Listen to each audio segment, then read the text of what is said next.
Hey, good afternoon, everybody. My name is Brandon Arnold, Executive Vice President of National Taxpayers Union, and I'd like to welcome everybody to our Fiscal Friday session today.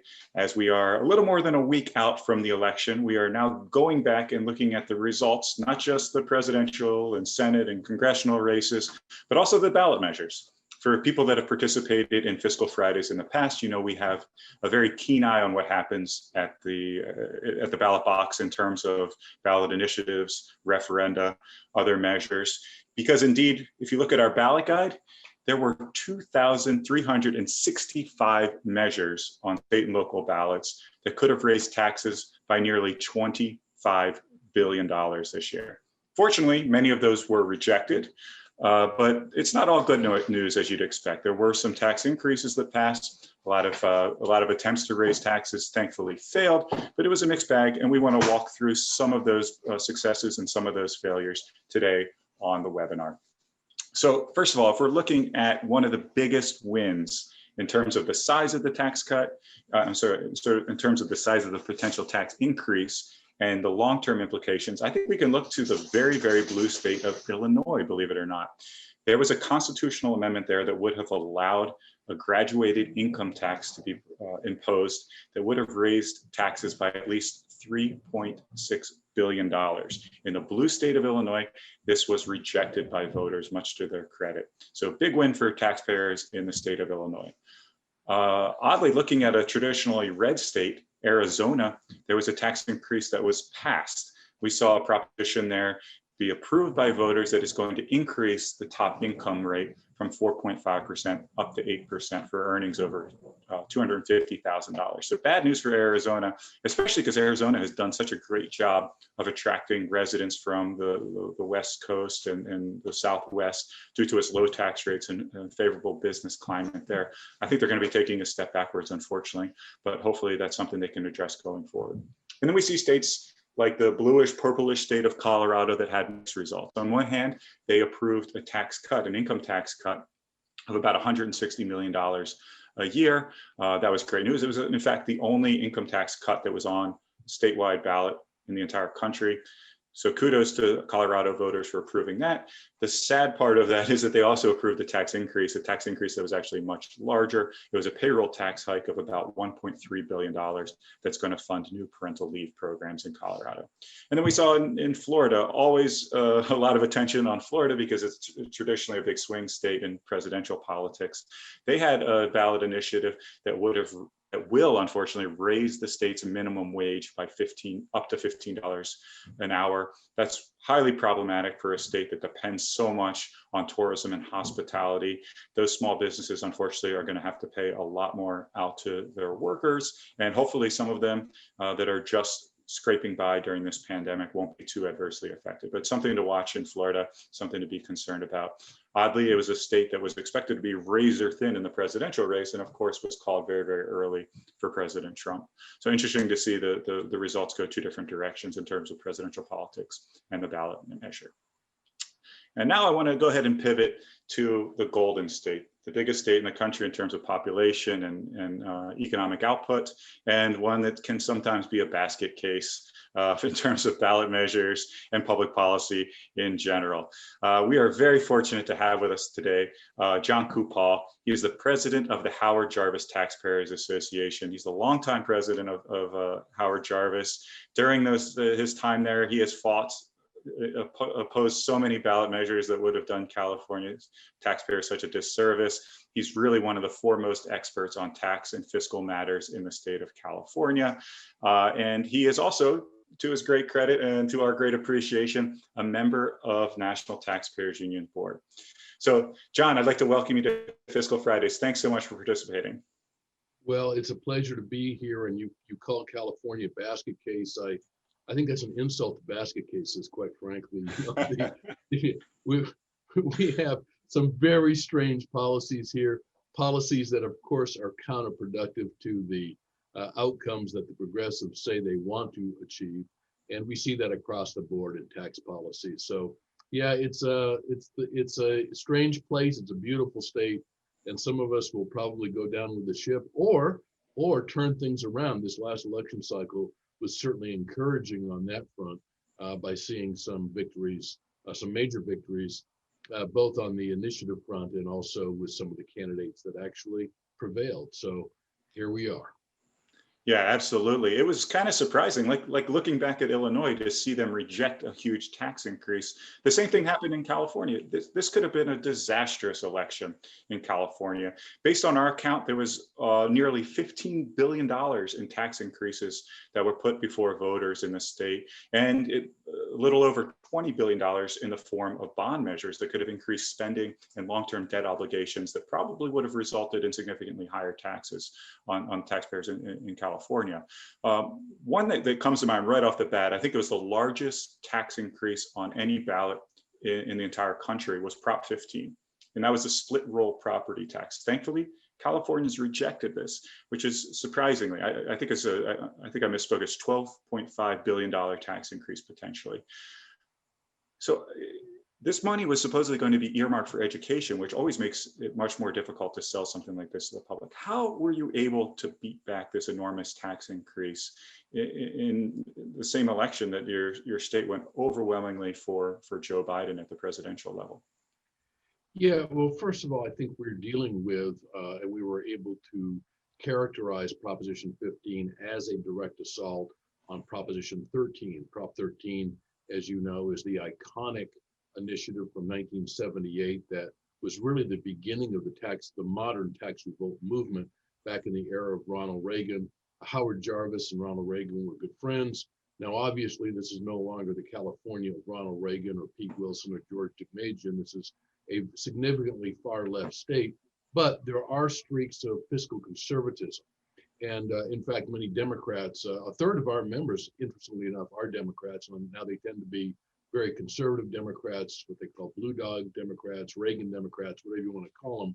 But Prop 13 has almost mythical powers against assault from the progressives. And they had everything in their favor on this election. First of all, it was the largest property tax proposal in the history of California, up to $12 billion. And we had a number of messages. Number one, California already has a very, very high tax burden.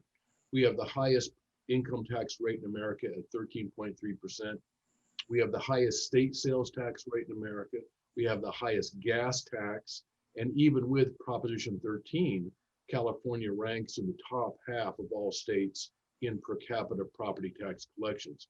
According to the Tax Foundation, we're 20th out of 50. So we're not even a low property tax state. But Prop 13 has done something very remarkable, and that is provided homeowners and businesses with predictability and stability in their future property tax liability. So very popular initiative that was being assailed. They had the proponents had a complicit attorney general who wrote a very unfair title and summary for what was supposed to be the impartial ballot analysis. They had that in their favor. They had the public sector unions. Total amount of spending on both sides will have exceeded $130 million on Prop 15 alone. And it was basically 50-50 between the unions and the business coalition of which we were a part.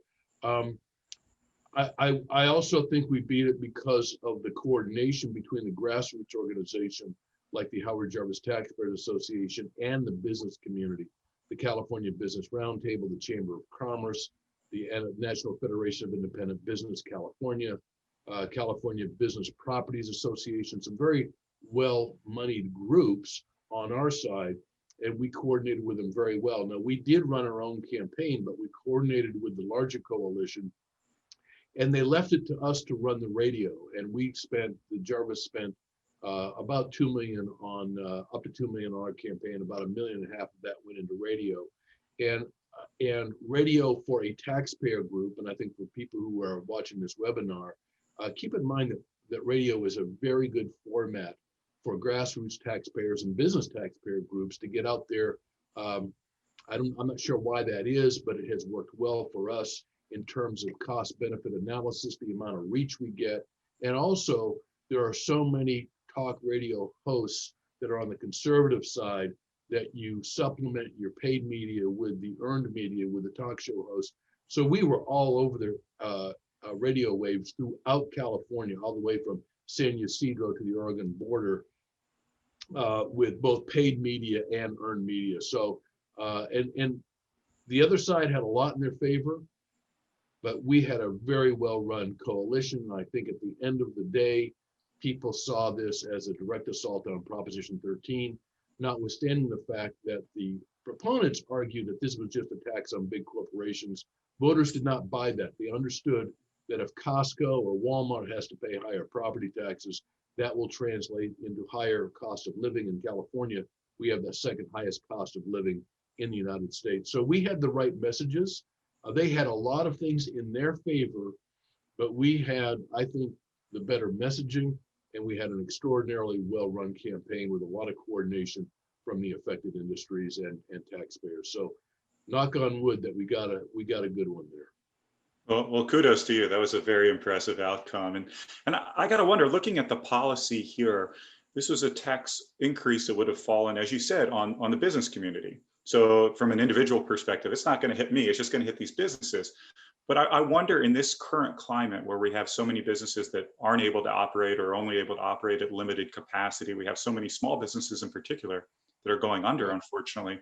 Did that play into this, in the voters' decision to reject this measure? Yes, very much so, because remember, the proponents argued that there was a exception for properties that were worth less than $3 million. But that actually wasn't true. It wasn't a $3 million threshold on the value of the property. It was a $3 million threshold on the total real estate holdings by any one property owner, whether it was an individual or an LLC or corporation. So you could have somebody, you could have a small businessman that owned a strip mall and maybe some other commercial property, and he or she would be subsumed under the terms of Proposition 15. So because of that, we were able to hammer the small business impact. The other side said, this is just going to be about Disney and Chevron Corporation. Well, who knew that Mickey Mouse was so dangerous, you know? The reality is that small businesses were directly impacted.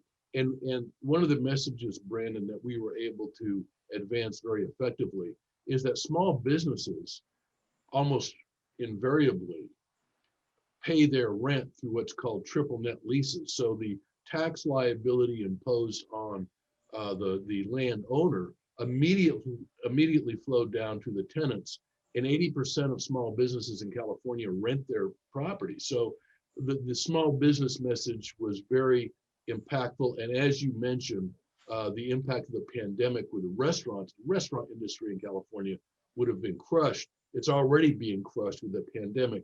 This just would have just put so many restaurants under. So we had that. We had the ag industry. We had wineries and dairies who, although there was an exception for agricultural land, a lot of agricultural production is in capital infrastructure.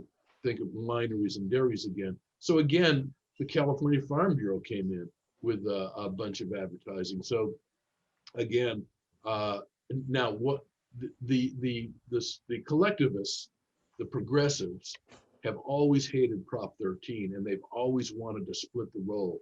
And the other message that we had as the Howard Jarvis Taxpayers Association was, you know, in the words of Benjamin Franklin, we either stand together or we fall separately. And the concern was that if they had been successful in picking off commercial property from the protections of Prop 13, that homeowners would have been next. And we hammered that message. And again, that was another very effective message. Well, outstanding stuff. Seems like a great lesson to be learned there in terms of coalition building, media outreach, grassroots, the whole 9 yards. So again, kudos to you for an extremely impressive victory there. Before we go to the next proposition in California, I want to make sure that everyone participating in the webinar can avail themselves of the Q&A box at the bottom of your screen. Feel free to ask any questions at any time, and we'll get to them after we go through a couple more propositions there. So next one I want to bring up is Prop 22, another huge victory. This one's not a tax measure, of course, but it does have a huge impact on business activity in the state of California. For those who pay attention to the labor issues, to tech issues, I think they're probably familiar with AB5. AB5 was absolutely devastating to companies that are in the ride-sharing industry, Uber and Lyft in particular, even food delivery industry, because it was a labor union-driven bill that bans certain types of worker classification, essentially, for this new economy, the gig economy. Devastating for the state, especially during the pandemic.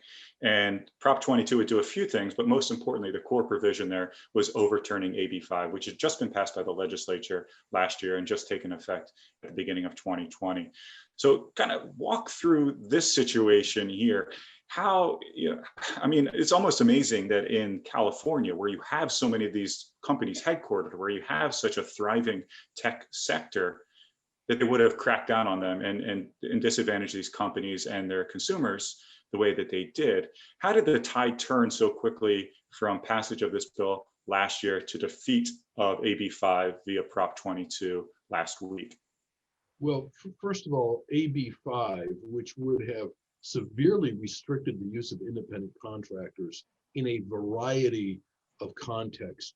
I mean, it was so overbroad, it would have impacted rock bands playing for a bar, musicians, piano teachers. I mean, it had such a dramatic impact. And the attitude of the legislature was, well, we'll clean it up later. Well, in the meantime, we're in the middle of a pandemic, and people don't know whether they qualify as independent contractors or whether employers are going to be some sort of liable. And of course, the penalties in California for labor violations are ridiculously high. I mean, AB5, Brandon, let's be clear, was stupid on steroids. And major gig economies. And the irony, as you just pointed out, is that California was the birthplace of the gig economy. And yet our elected leadership was going after a vibrant segment of the economy in a way that made no sense. Well, Uber and Lyft, to their credit, said, we're not going to take this. And they spent, I believe it was about $200 million to qualify Prop 22 to carve out an exception for them. Now, it's a big exception, and the legislature has already created other exceptions. So we're picking AB5 apart little by little. I would have preferred if the business community and everybody had gotten together and just done a straight out referendum on AB5. But I can understand why the various industries would look out for their own interests, and perhaps Uber and Lyft thought that would be a bridge too far. Be that as it may, that was a victory. We supported Prop 22. It's just on the basis of economic freedom. A government should not tell individuals, dictate their relationship on an independent contractor basis. Nobody's holding the gun to the head of Uber drivers and Lyft drivers. If they don't want to drive, they don't have to. And in fact, the vast majority of Uber and Lyft drivers liked Prop 22 because they liked the business model that gave them flexibility of when to drive, of being able to drive when they want. I mean, it's ultimate freedom. And in California, freedom is a dirty word. So I'm pleased to see, although it wasn't a direct tax issue, it was a freedom issue, it was a free enterprise issue, and we're glad to see that it passed.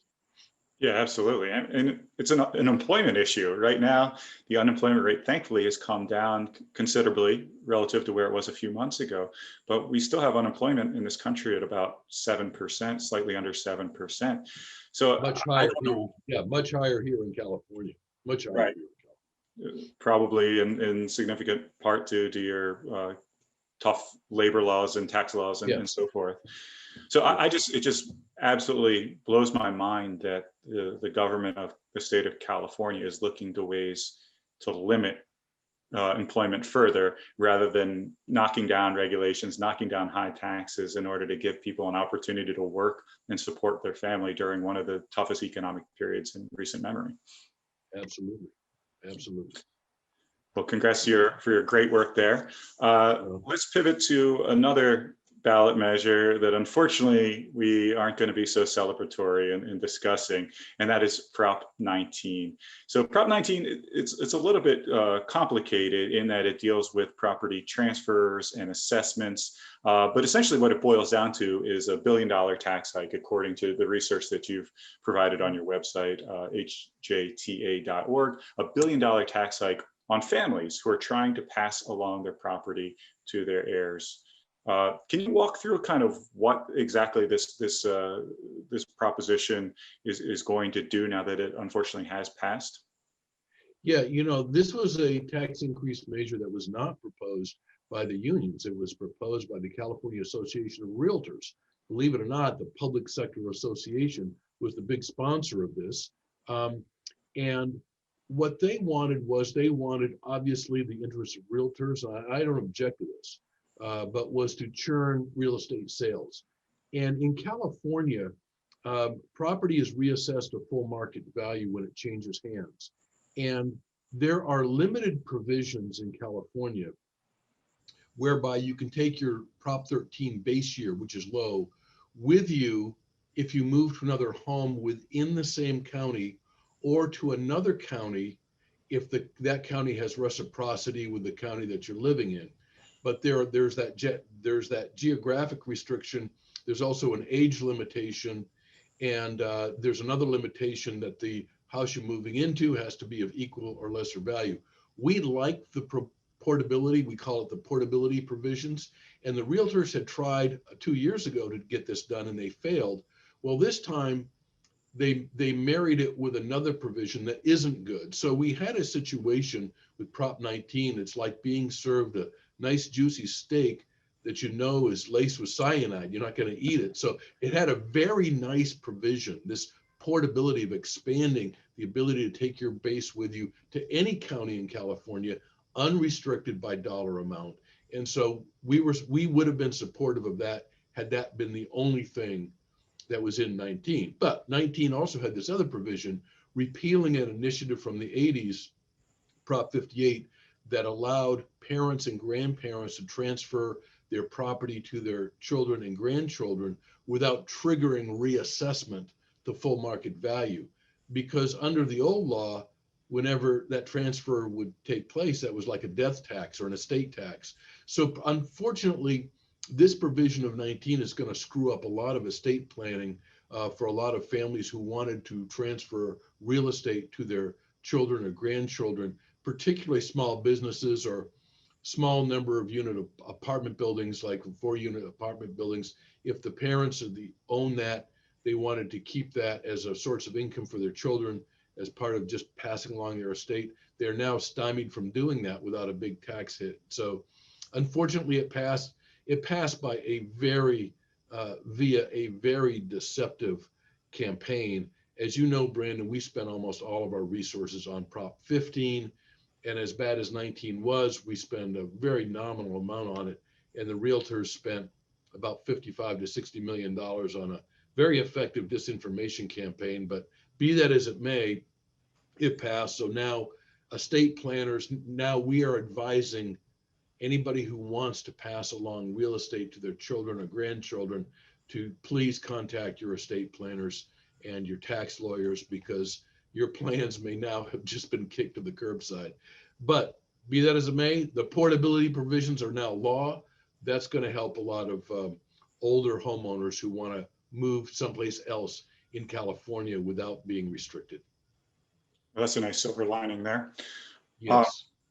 Looking at your ballot guide, I believe this similar or the same measure was on the ballot back in 2018.